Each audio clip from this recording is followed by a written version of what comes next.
Hey, everybody. So, what you just saw was the trailer to my film, Fun and Games, is on YouTube here on this channel if you're watching on YouTube.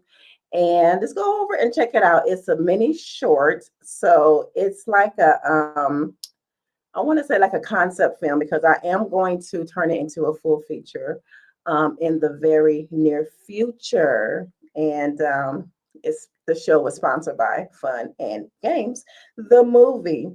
Okay, y'all. So welcome to Talking Chicks with a Flick. Let me run that back. I always get this. It's my own stuff, and I always get this messed up because it's so. So welcome to Talking Flicks with a Chick. I am the chick, K. Marie Keilani Harrelson, my government and my professional name that I go by when I do my films and everything. So this is my film and TV channel. Okay, and you will find a lot of my projects here in the near future, things that I'm working on. I am a filmmaker.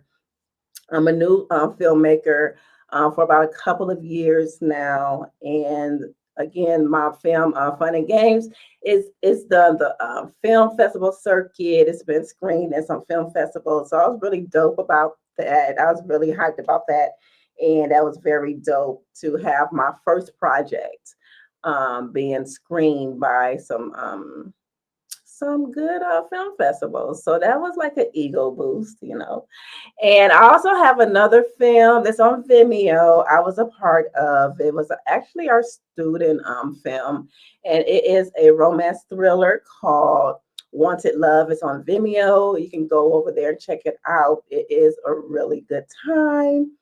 And so this show is about and for movie nerds. Okay, if you're a movie nerd, this show is for you. And I want you to go ahead and hit that like, okay, and subscribe because y'all look, I'm starting to grow this channel. And my first goal is to hit that 500. Okay, so go ahead and just subscribe. Again, to all my movie buffs, if you enjoy movies, this is going to be a good channel for you. Okay, I guarantee it. All right, so today's topic is our top. We're going to be discussing our top 5 movie adaptations by African American authors. I know that's a lot, right? But so we always do different topics. I find out what my guest likes, and a lot of them I know personally. So I tailor made this one for our guest because of the things that she does and she loves to read. And she will tell you more about herself in just a moment. But again, this is just a show where it is aired twice a month. It's the second and the fourth Mondays of the month. Okay. And it's going to be different topics that I pick. And feel free, guys, to put your top 5 list in the comments so we can have great dialogue and see if you liked my list, if you like my guest list, or if you had, other movies that you in your top 5. Okay. So without further ado, I am going to introduce tonight's special guest. So I've known this guest for a while. She is good people. She does great things, and I'm glad that she agreed to come on this show. So without further ado, let me introduce you to Marcie Thomas. Hey, Keilani, how are you doing? Marcie, Hey, Keilani, how's it going, girls? It's been a while. how are you? I'm doing so good. I'm doing wonderfully, and I appreciate you inviting me to come join you in your space and talk about films. Thank you again for accepting. I know you are a busy woman. And before we reveal our list, why don't you go ahead and tell the people who you are, what you do, and where they can find you. Okay, well, it says that I'm the founder of Brown Girl Collective, and so that's who I am. A Brown Girl Collective is a space where I believe in celebrating the boldness, brilliance, and beauty of Black women. It's something I've been doing actually since July of 2009. I started. just celebrating Black women, our past, present, and future. And in the past 5 years, I decided that, if you look behind me, you can see a whole bunch of books. And there are some even there are books all around this apartment, right? Okay. But I love to read, and I was like, wow, as much as I love reading, I really would like to develop some sort of platform where I can Mhm. talk to people about books. So I did that in April of 2020. So we're coming up on 5 years of me hosting BGC Wow. Club, which is on the Brown Girl Collective YouTube channel. Should be pretty easy to find. Just Brown Girl Collective on YouTube. And I just interview Black women writers pretty much every week. So you're right when you say I'm busy. Yes. Like reading 1 to 2 books every week so that I can actually have good in-depth conversations with Black women writers. Because I just think it's so important for us to be able to tell our stories. And as authors, sometimes it's a challenge for them to get their work out there unless they're, a top name or things like that. So Exactly. just use that platform as a way for them to be able to share their stories and their books. And, I get to fangirl and stuff like that. That's So awesome. Yeah, 'cause I know all too well about being an independent artist because once you are independent, how it's a lot to get yourself before people, and so what you're doing a very good job on your platform. And I encourage everyone, if you are an avid reader, please go out and check out Marcie's Facebook pages and groups, and I will have that in the description link. I will have that made available for you guys. All right. So again, we are doing our top 5 movie adaptations by African American authors, and I'm excited about this. When I tell you that, and I know I say this every time, every episode, people are like, yeah, okay, yeah, it was hard. It was hard, like uh, for real, for real, for real. So on this show, we always know that the guest goes first. So Marcie, won't you kick us off with your number 5? Okay, okay. And I'm going to be interested to see if we have any where we feel the same or if there are any duplicates in this list. But Mm-hmm. my number 5 is actually Waiting to Exhale, Mm. 1995 film based upon the 1992 book by Terry McMillan.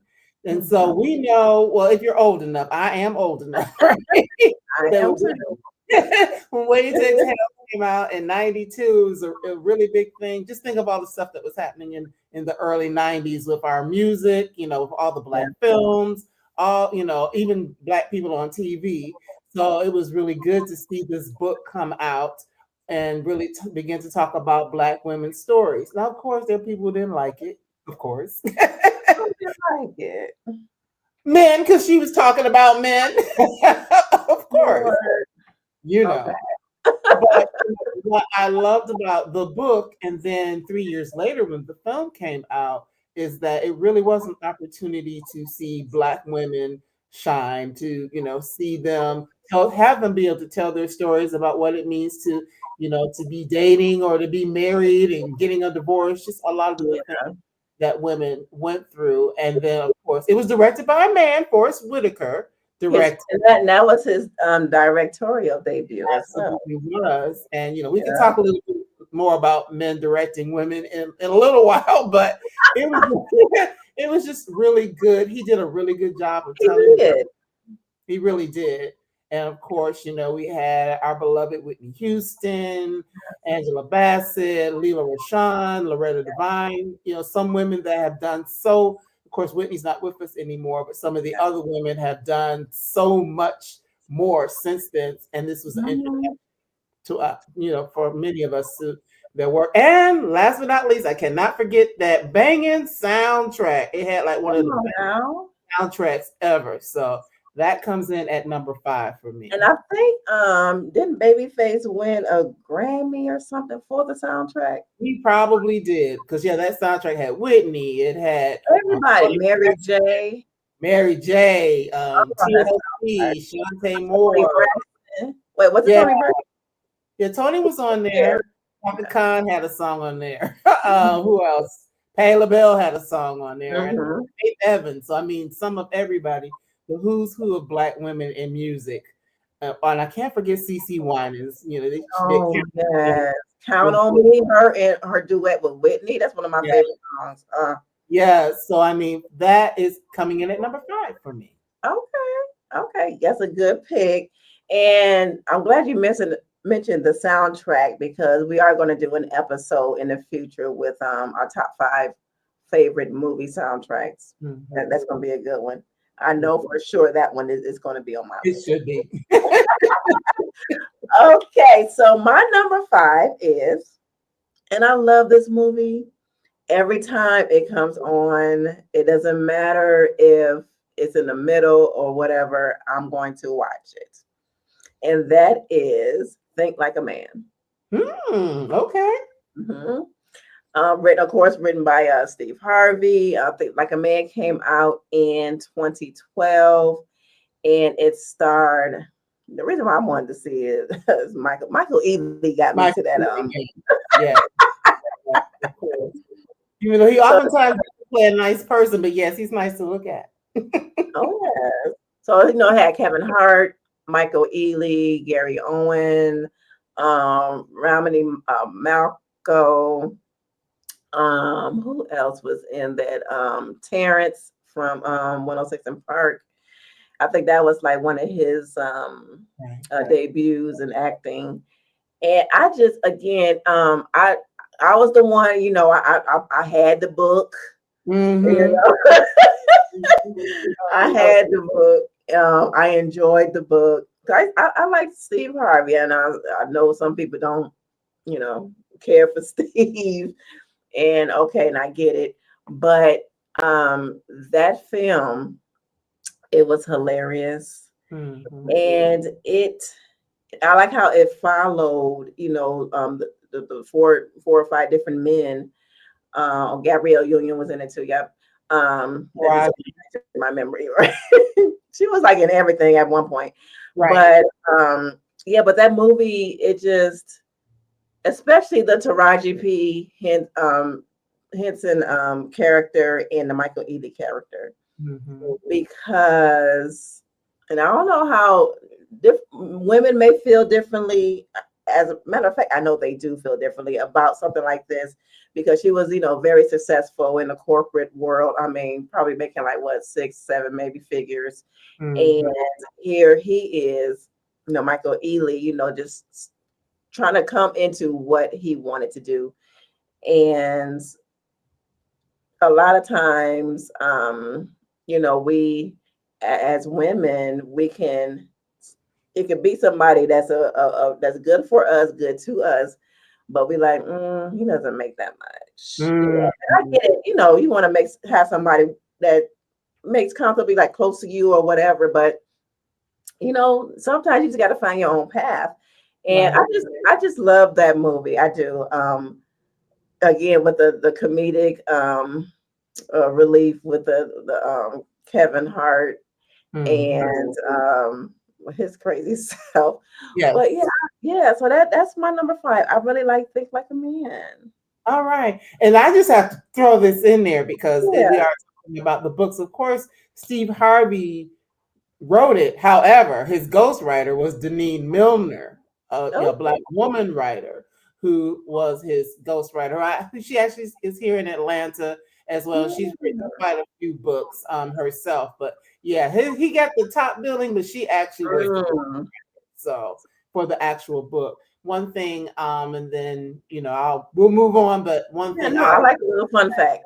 is that, of course, we know that that was a nonfiction book. So it's like Yes.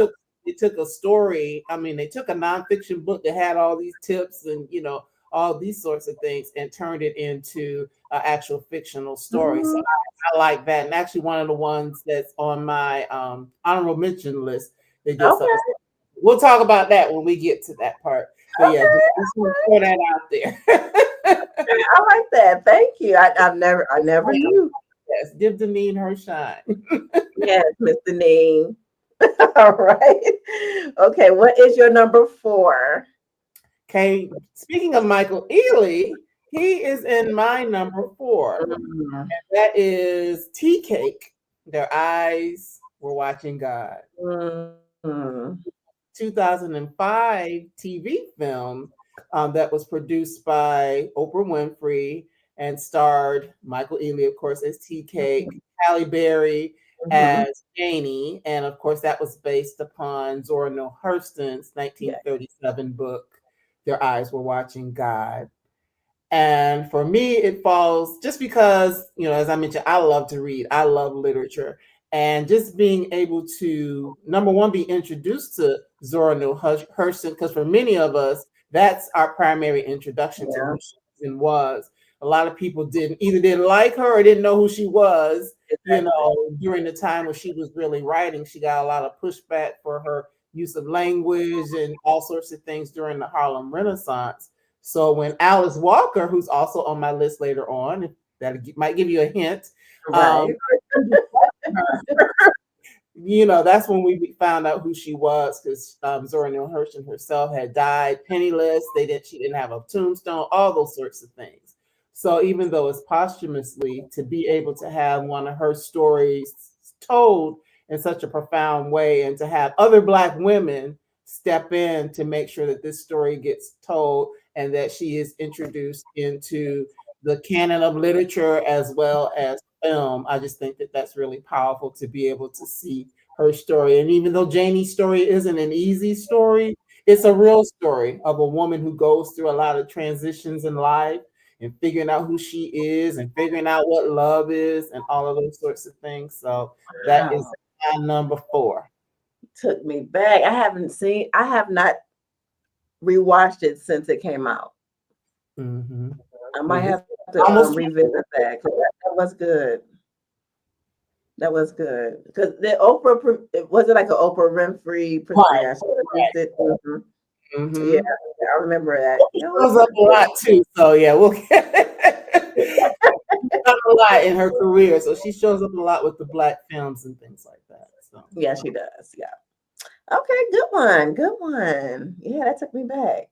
Okay, my number four is again one of my favorites. It's in my collection, my DVD collection, because I love this so much. I was like, oh, I've got to get this on DVD, and that is something new. hmm. Okay. Mhm. I like that movie. I didn't realize it's on a book though, but I love that movie. Mhm. Yeah, so something new came out in 2006, and it was written by Janie DeCoster. Mhm. And because I believe when it came out, I think I remember hearing that it was a book first. So I was like, let me just double check, make sure this was a book, and it was. Mhm. So it stars Sanaa Lathan, the fine Simon Baker, he was back then. Alfred Woodard, Blair Underwood, Mike Epps, Golden Brooks, and Randy Wackell. So it was about this black woman living in LA, and she had like friends, they were talking, how we do. It's like, oh my God, like, they were talking about dating and the dating pool and all that good stuff. And um, she was always the person, she was so stuffy. Mhm. She was an accountant. She always had, she had weaves and everything. This is my real hair, y'all, but no. But she she had weaves and straight, looking, the plain, the European, Mhm. look. And then she wanted to, because she just bought a house, and so she, had this landscaper to come and do her yard, and he was this white guy, and he was fascinated by her. He asked her out. She was like, no, pretty much. But then, her friends was like, just give it a chance.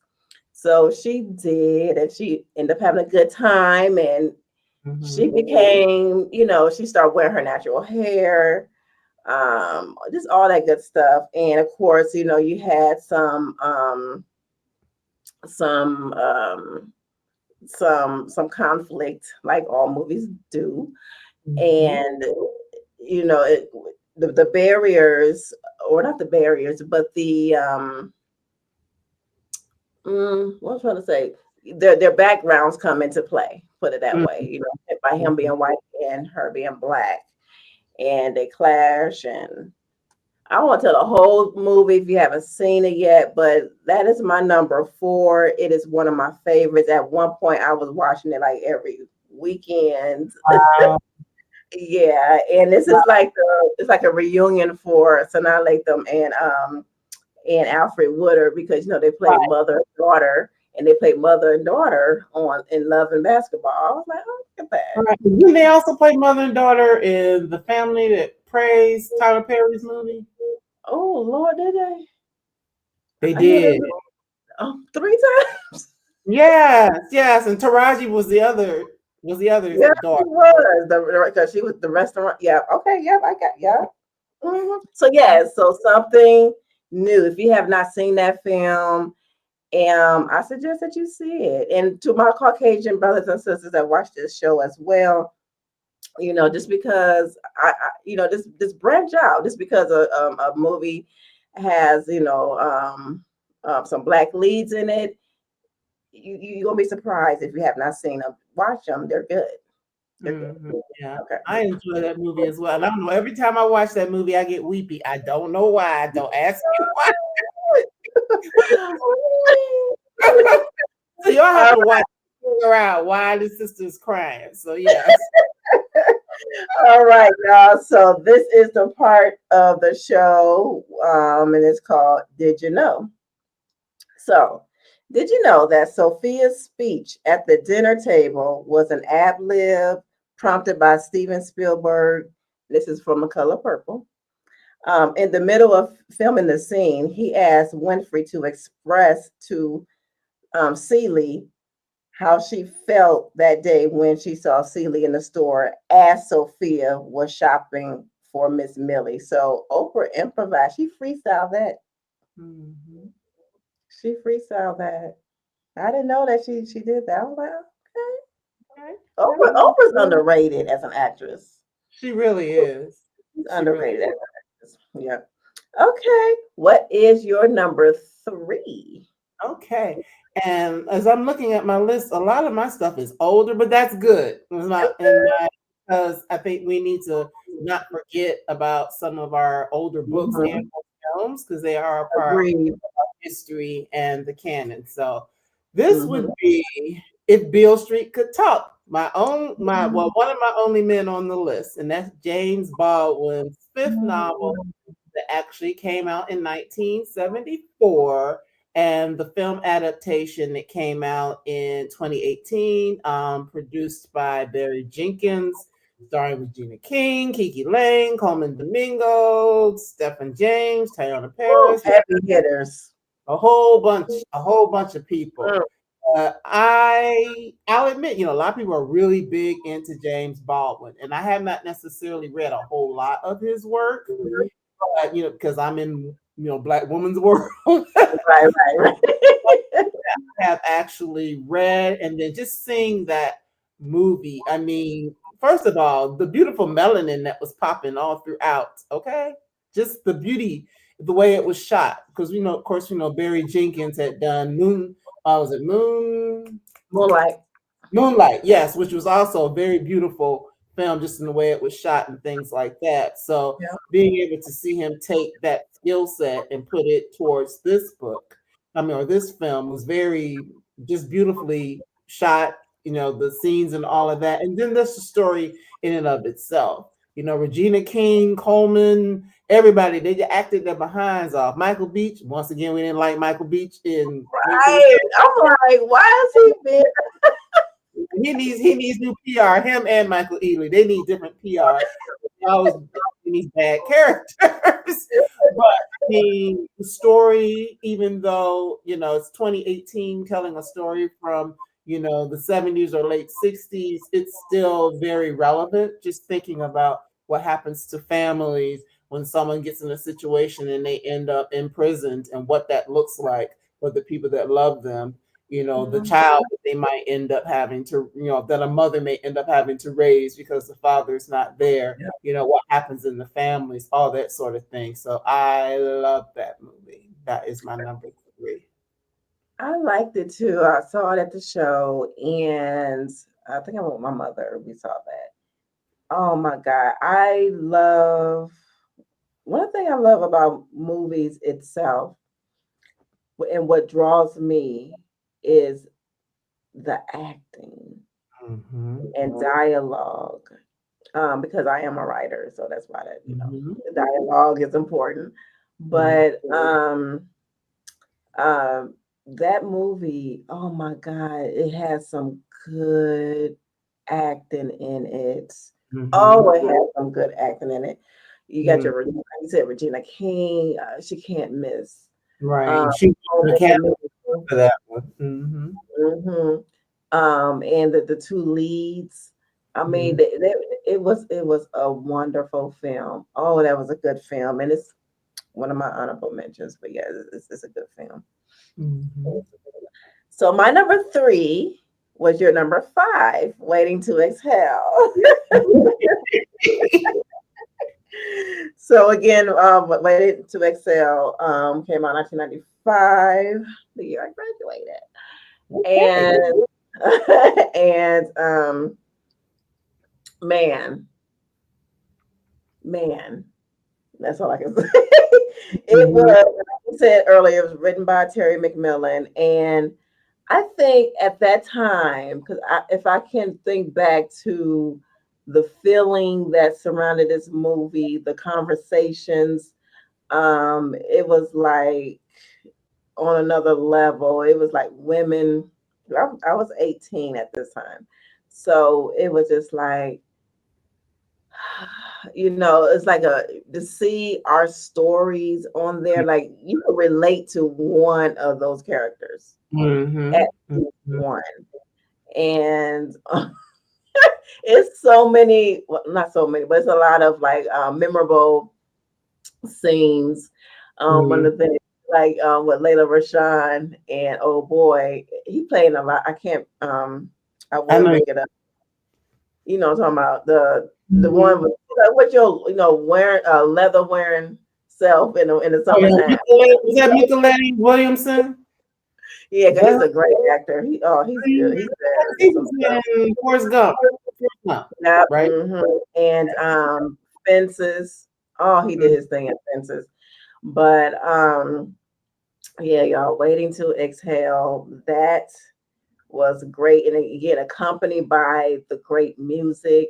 And see, by me being like a writer, I write my own. I'm a writer director, like a singer songwriter, because I Mm-hmm. sing as well. So I love when you have a good movie with good music. It's like it goes hand in hand to me. It goes hand in hand. But yeah, Waiting to Exhale is. I know a lot of men didn't. They weren't really feeling it back in the day. Mm-mm. They Right, weren't because feeling. they feel like they're getting dogged out, but then there are things that are written that there is some truth to it. So, and even though that might not be your truth, it's somebody's truth. Somebody has been through Exactly. those things. Exactly. It's like they were mad at Steve Harvey. Like, why you giving away all of our game? I'm like, what? Calm down. But okay. What we're at number two? What's your number two? Okay, now this one is it's cheating a little bit, but then not really because it's more of a TV movie miniseries. So it's still a movie, and most of Okay. us have seen it. It is, oh, I forgot to write down the year that the book came out, but it's based on a National Book Award first novel prize winning book by Gloria Naylor, Oprah again, Okay. The Women of Brewster Place. Oh, girl. Ooh, you took me back. Wow. Okay. Oh. 1989 miniseries based on that award-winning book, and that was actually Gloria Naylor's. She's now deceased, but that was her very first book. Was The Mhm. Women of Brewster Place, and of course we had Oprah Winfrey. We had Jackie Harry. We had who else was in there? The one, the lady, I was just talking about this on the last episode. The lady, the light skinned lady from Sparkle. Yeah, Lynette McKee, not Lynette. Lynette McKee. Because, yeah, there's a Vanetta McGee, and I get them mixed up. But, yeah, Lynette McKee, because she was also in Jungle Fever, played Wesley Mm. Snipes' Hmm. and some other stuff. But then, what's her name? Robin Gibbons is in there. Cicely Tyson was in there. Yeah. You know, so just a plethora. Oh, Lynn, how could I forget? The Lynn Whitfield is in there. So again, it's a black woman's story Oh, yeah, right. written by black woman, black women telling the story. I believe Oprah probably had something to do with it getting produced again, because I mean that's just what she did and continues Of to do. course. But Hmm. I just just I enjoyed the stories because yes, they were women in this town, living at the end of this dead end street, and kind of like a tenement building type situation, but they were all going through different things. It was one of the first films that I saw that actually even embraced or showed like LGBTQIA, Yeah, in yeah. that movie. That was And kind of like, ooh, like kind of yeah, taboo almost. remember this is 1989, so that was a big deal. But I just loved, and like I said, it was a mini series, but I love the fact that they took that story and they allowed it to be fleshed out. They didn't try to rush it. They didn't try to tell it too Hmm. fast. So you were able to see the real life experiences of women, over a certain period of time. I'm thinking of Robin Gibbons' character with her mom, who was Cicely Tyson, and the mom is all buttoned up and wanting her to Yeah. behave in a certain way, and Robin is kind of like, hey, I'm a hippie, free love and all these things. So, and of course, just the different characters and the things that they went through. So again, I love a good black woman's ensemble type story. So Yeah.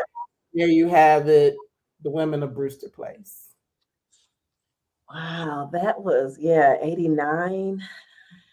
I was 13. Right. Depending on, I was probably 12, about to turn 13, or 13 going on for whatever the case may be.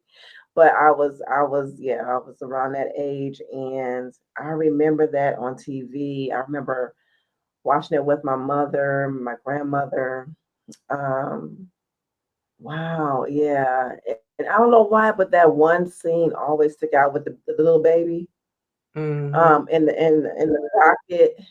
I don't know why that always sticks out. But it was just so sad. It was so Yeah, sad. yeah, but I mean, I guess the reality of it is sometimes our stories aren't always joyful per se, but we find ways and to have moments of joy within Yeah. everything wrong. Because I mean, hey, we're dealing with that right now. Things aren't necessarily good all the time, or you may be concerned about what you did, but we still gonna find some ways to get joy.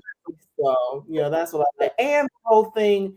I mean, if you think about it, my business or program, whatever you want to call it, Brown Girl Collective. That was indeed a Brown Girl Collective because Yeah, everybody it different. was. It They came was. together and supported one another and stuff like that. So yeah, that is my number two. Okay. Women of Brewster Place. Wow. It's been a minute. It's been a minute. So my number two, and I think I know where it is on your list, but my number two is The Color Purple. It's written by Alice Walker, and the movie came out in 1985 with Steven Spielberg directing it. Fun fact: Spielberg said he at first told Quincy Jones no, he didn't want to direct it because he felt like a person of color should direct it, and that he didn't, have too much insight regarding like the South and all of that. But Quincy Jones, talked him into it. So there you have it. But Mm. yeah, Color Purple. It is widely known as being one of the most quotable movies Right. in our culture. I mean, darn near the whole movie. I would be remiss if I did not put this on my list, even though I'm color purple out. I'm color purple out. With certain films, for me, it depends on like how, if it's really like heavy, I don't go back and like rewatch and rewatch and rewatch. Mm-hmm. But it was really good. It was well written. The screenplay, it was well acted. We had a young Whoopi Goldberg as Celie. We had Danny Glover, and my grandmother could not stand that man for years after that movie. So they be like, "You still missed It it." was it was years. I think it probably wasn't until like Lethal Weapon she came back around again. But Mhm. oh my gosh, it was. I remember as a kid, I saw it when it first came out as a kid because Mhm. some people may know that's watched this series. I know I've mentioned that my love for movies come from my mother because she always took us to the theaters like just about every opening weekend. So we up there, 'cause, she's a single parent, so we had to go with her. So, and if it's rated R, we had to sit up there and cover our eyes and all that kind of stuff. But right, so I remember doing some of this in the color purple. Mhm. Um, and one thing that I remember was Alice Walker because I was looking into her. I did see the reimagined. It's not a remake of the Color Purple because the latest one with Fantasia, because that's more taken from the Broadway play. Mhm. So or the musical. But it was something that Alice Walker said. Oh my God, it slipped my mind, but we can go ahead and talk about. I know that's your we can Yeah, talk you about more as well. already Okay, so this is another. Did you know? All right. So did you know that during the car burning scene in Waiting to Exhale, that Angela Bassett's monologue was completely improvised? Mm. Okay. I'm like, oh, I'm like, did you go through some stuff? Like, cause that Are you monologue, imagining what somebody that you know went through, whatever? I don't know. Wow, now yeah, that yeah, no. Wow. yeah, yeah. So that was totally improvised. Okay, so the number one. What's your number one? Well, Let's see what's on. you already done pretty much figured it out. So, and to prove it, here is my good copy of the book that got re-released, The Color Purple, within the last couple of How many years. times have you read the book? See how How many beautiful times that have you read it? is. And I'm sorry. I said, Oh, how many and times have you read it? Rising, which is What is it? celebrating 30 years of the magic power and artistry of The Color Purple. So it's got like photos from the Oh, different you a films. fan. I'm Okay. a Okay, and it's got different iterations of the play, the Oh, musical, nice. whatever. So yes, I am. I am. I even got a shirt, but I said if I wear it, that's gonna give it away. So, but yes, I am a fan of the color purple. And the reason for me is, I mean, of course, some of the things that you've already mentioned. It's this great film based on a Pulitzer and National Book Award winning book. The book itself came out in '82. All those awards were in '83. '83 that Alice Walker won. '85 is when the first film came out, and all of that. But you know why I love Color Purple so much? Yes, Why? great storytelling. Yes, a great film. Quincy Jones, a great different type of Mhm. soundtrack. God rest his soul. We just lost him. But my reasoning Yes. is, as a young Black woman, when this book had only been out maybe a couple of years before the movie, I was going to Michigan State University taking a woman's literature class. And The Color Purple is like the first book that I read by a Black woman author as a young. Mhm. So I immediately fell in love just with the book, and I probably read the book at least 5 or 6 times. And that's Okay. just because for me, it's like not that her, Celie and all those folks, their stories don't look anything like mine, but it's just the fact that to be able to see a Black woman in literature, to hear a Black woman's story or to read a Black woman's story, the fact that every woman in that story had her own story within the story, and Yeah. just to see that for the very first time, and the fact that she won all these Alice Walker won all of these awards for just the book in and of itself. So there's that. And like you talked about going to the movie, I remember I'm originally from Cleveland, Ohio, so I moved back to Cleveland because I only went to Michigan State for 1 year. But when I moved back to Cleveland, I remember when that movie came out in December of '85, and I remember going to that movie with my boyfriend at the time, and he's kind of like, whatever, because he's a dude, and we're young, Right. it's like whatever. But I'm just like, because it's like it's Whoopi who was kind of new to us still then. I mean, all those Yes. actors Yeah. really were still kind of new to us back in '85. But just sitting there and watching that, and it was on one of those even bigger than a normal large screen. So I remember Mhm. specifically going to see that movie at the theater and sitting there and just falling in love with the story, and seeing it come to life from the book that I had fallen in love with as a Black girl in college, seeing something that actually looks like me after all those years of reading other authors and stuff that didn't look like me. So that's why Yes. I'm like a super fan. I mean, the movie is good, all that stuff is good, but that plays a big factor into why I'm a super It fan. has some sentimental. I get it. I You get know, it.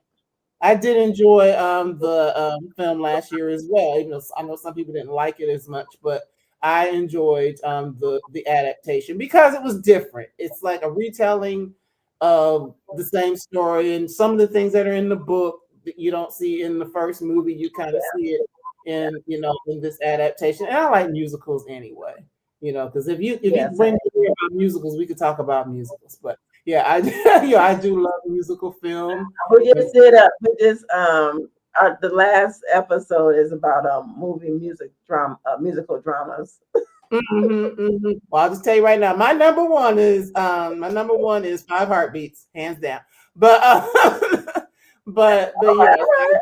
I do love a good musical. So I enjoyed it, and like I said, it was a little bit different. Plus, I love Fantasia, so I couldn't help but love that one. But yeah, that is my number one with my proof here on the side. So there you go. Okay. Yeah, it was just it was something different at that time too, with that it being a black cast pretty much. So that Mhm. was, like back in, 85. So that was like a big deal. And again, the music, and it was just it's a story, that's about redemption. Mhm. There's like I mean, it's a lot of other stories, but man, I cried so much. Even when I saw it, my little self cried. Mhm. And when she got reunited with her Oh yeah, kids, and yeah. God is Still, trying to tell you all these something. Woo, that church scene, the last God is trying to tell you something. Oh years. my God. I mean, you would think that, like I Mhm. knew her struggle. Um, but yeah, it is a great film overall. Yeah, color purple. Like I said, I don't care to see it. I've seen it so much, Right. and but I had it had to make my list. It just it Mhm. had to make my list. And I'm going to ask So you a real quick question before you release go your ahead. number one. Really, really, really quick, because you already kind of alluded to it. The whole thing of Steven Spielberg being the one to, direct, produce, whatever role that he had. And I think that that is a thing, though, when we look at our stories and they're going from, book to film, or film to television, or just straight, direct screenplays and stuff like that. Really thinking about who tells our stories and if they Mhm, really have the capacity to tell mhm. our stories. So that Yeah, was just. so I like that he was, when I learned of that fact, I like that he was self-aware to know, like, Mhm, I shouldn't be doing this, you know. Yeah, but Quincy, we know Quincy. So mhm.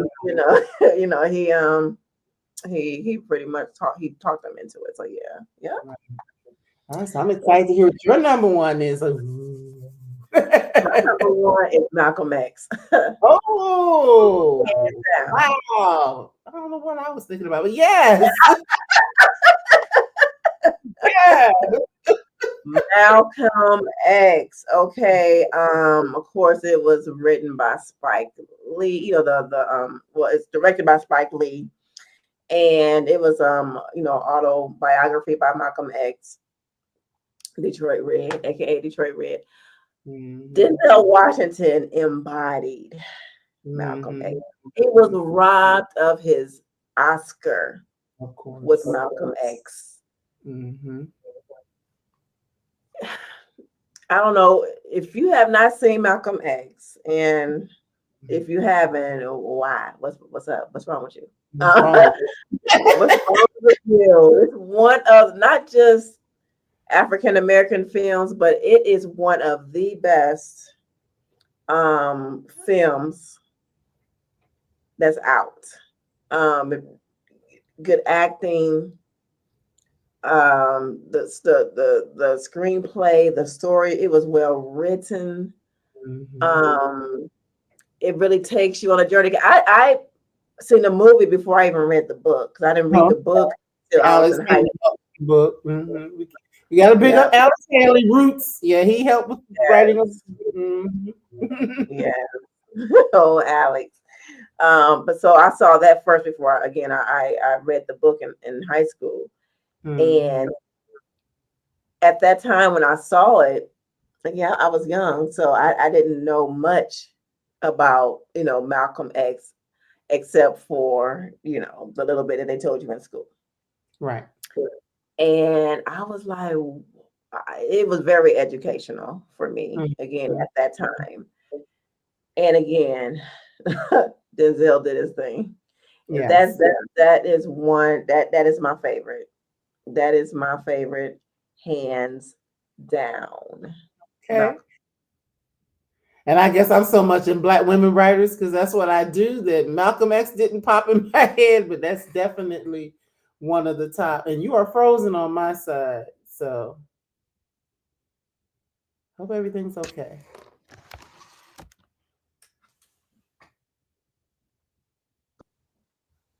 Hey, can Yeah, you you hear were me? frozen. Okay, so my internet, I'm like every time I want to do something, I'm gonna edit all this out anyway. But it's like every time I want to do something, internet is acting crazy. But then on the other time, it's I understand. I've had it happen too. But yes, I'll say, because I read so many Black women writers, it's just kind of where my brain goes. But yes, Malcolm X, definitely. And actually, a few years ago, here in Atlanta, the what is her name? The exhibition was like all the costumes. Ruth E. Carter. So I oh got a chance yeah, to see like the costuming and all that stuff. And I'm like, they actually aren't that big. Yeah, I'm like, oh, they little. On the screen they look so big, but then when you see those costumes and stuff, they're like, oh, they're not as big as yeah, they really look, on well, we know Spike Lee is a little bit, but yeah, yeah. you just didn't you don't realize like how thin the people really are, like, oh, they're kind of small, sort of thing. But yes, it was nice to see like those zoot suits and stuff like that Ruthie Carter made and all that. So yes, I mean it's the costuming, it's the storytelling, and Spike Lee is definitely, if we were talking about Black directors, he's probably my number one. So I definitely, Mm. I definitely He's enjoy. definitely in my top three. Mm, Definitely. mhm. Um, Oh yeah, Ruthie Carter's been around for a long time. Long time. Long time. Like I'm glad she got her Oscar, but it was Mm, well deserved. Well deserved. mhm. Okay, y'all. So we did our five, and we're gonna get into this a couple of honorable mentions. So what's some of your honorable mentions that didn't Ooh, make I it? had a few, so I'm gonna have to narrow it down. Um, I'm gonna go with the two films that are the most recent. How about I do it that way to narrow it down? One is Cast, which became Origin. Oh Isabel Wilkerson's Cast, written in 2020, which became Ava DuVernay's yeah. Origin, which was out just last year, Mm. starring the wonderfully Oh, and she brilliant Ingenue Ellen. oh, she is good. She is good. She That I know that film did not get a lot of shine. I know a lot of places they were, you could go and see it for free or whatever the case may be. But I mean, just that storytelling in that book and that translated over to film, I should say, was just so powerful. It is one of those you're talking about sitting somewhere and crying.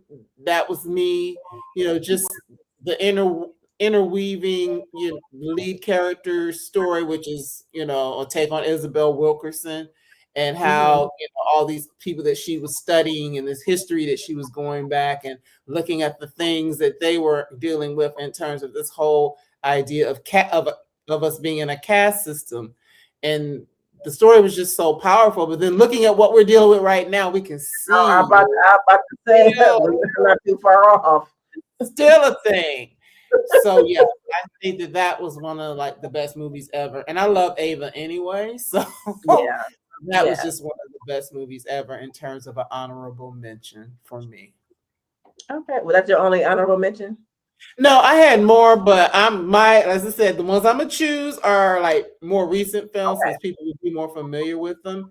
The second was based on Percival Everett's Erasure, and that's American Fiction. Yeah.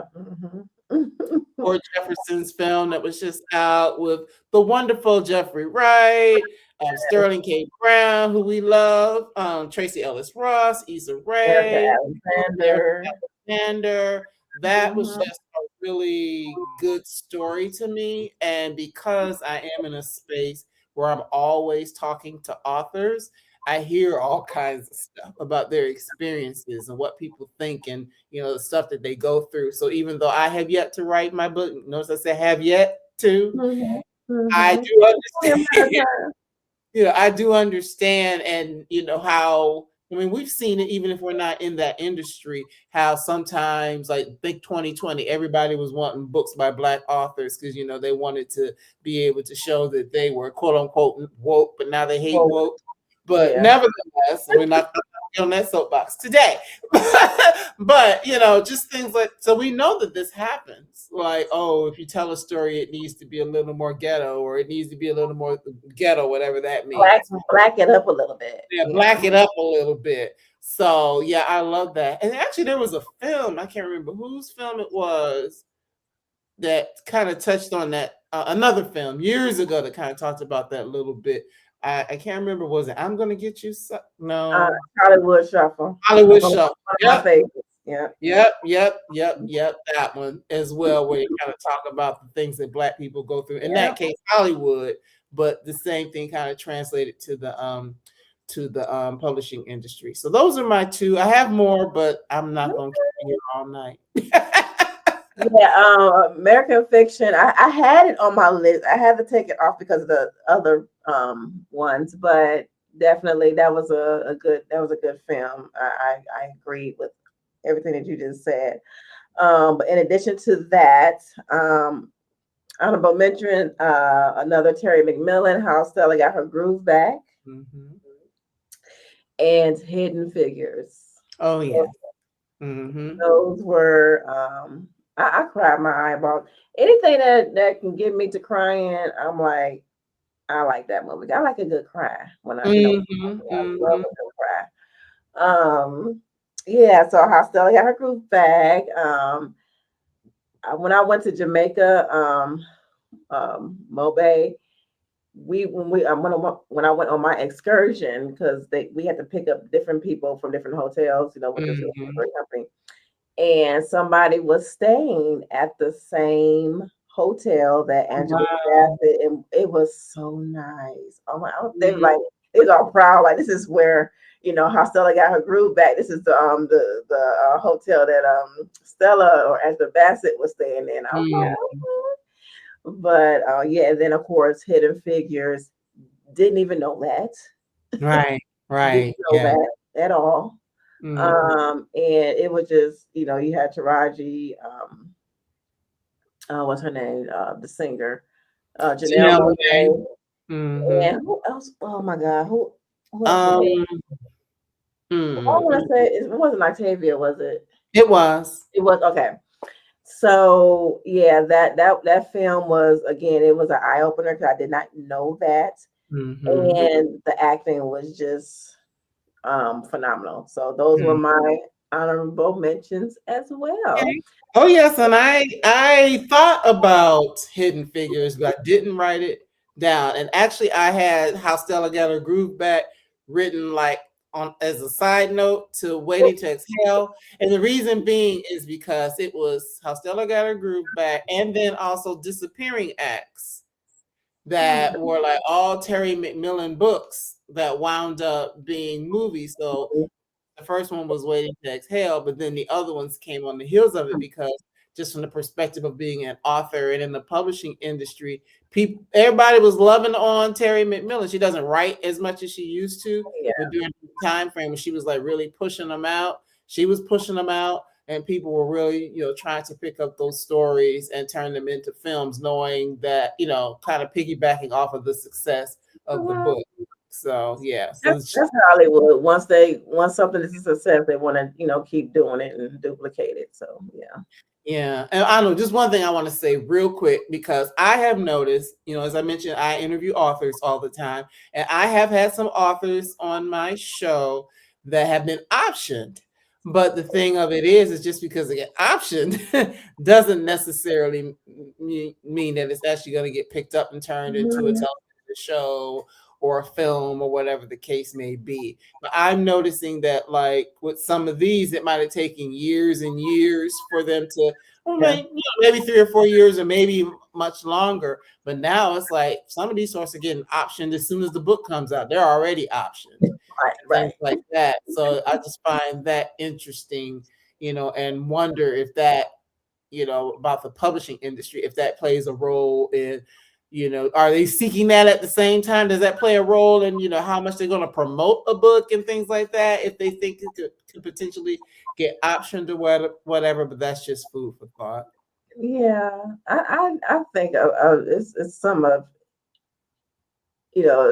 a lot of things that go into that, especially like if they're writing a book, if it's because people in that industry, um, if it could get buzz even before it's even released. And Mm, when it does that, when it gains the attention of some prominent people, then they want to, like, then here come the movie execs, like, hmm, what's that? So want to capitalize on that. Yeah. yeah. So that's it. I'll tell you my other ones offline, but yes, I had some others. All right. Well, thank you again, Marcy, for joining us. And again, y'all, hit that like, okay, and subscribe to this channel. It's if you're a movie nerd like me, you're gonna want to subscribe to this channel, okay? And go ahead and share it. Share with people who you know that are movie nerds. And again, we want to hear your top five movies, adaptations by African American authors. Put that in the comments, and I will have a dialogue with you. And again, Marcy, where can they find you? The best place right now, because I like Keilani, I am building my YouTube channel, so please continue, to look for me there to see some of the wonderful Black women writers and subject matter experts and all those things that I get a chance to talk to just at Brown Girl Collective on YouTube. And of course, if you go there, it'll lead you to the the other places where I share information and content because I'm looking to do some new things in All 2025. right. Well, so kind of expanding my horizons, but remembering to get rest because that's important. But Yes, you have yeah, to. it's a whole nother conversation. So, but yes, please look for me there, and then everything else that I've got going on, you'll be able to tap in from YouTube. Cool. All right, y'all. Thank you for tuning in to another episode of Talking Flicks with a Chick. I am Keilani. I've been your host, and we will see you on the next one. Bye. Bye bye.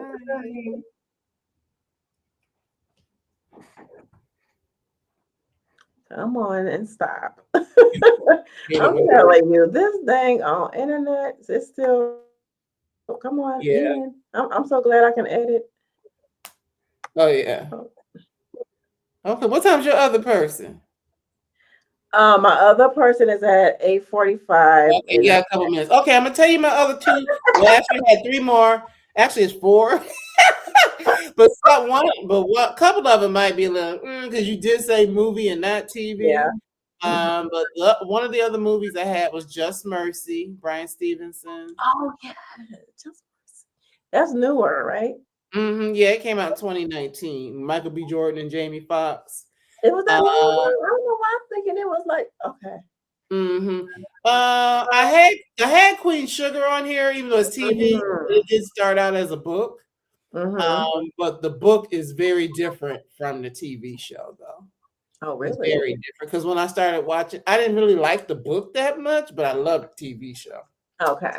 Another one I had, and you're probably familiar with these sisters. I had From Scratch, Timby and her sister, Timby Locke and her sister Attica.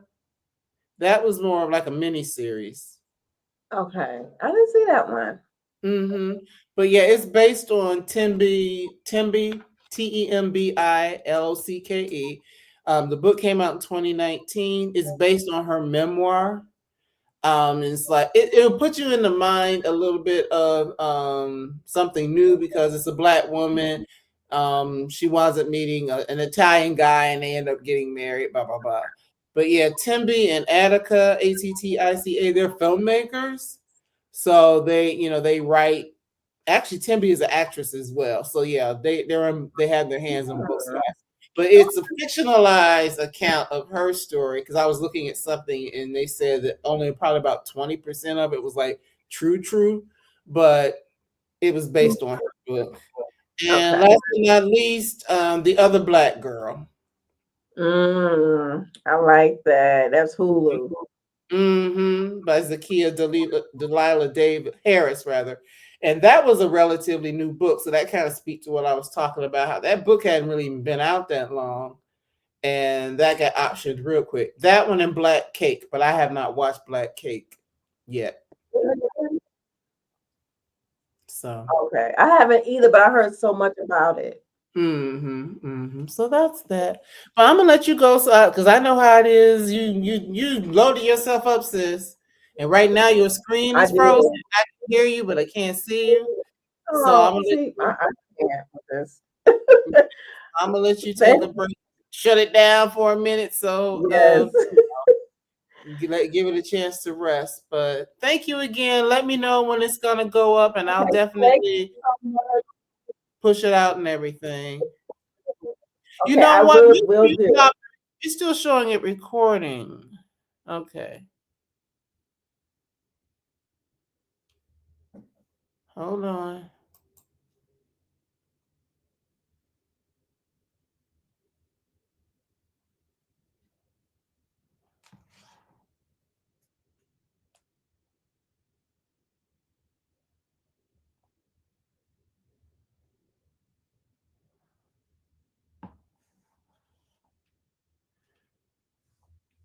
Hmm.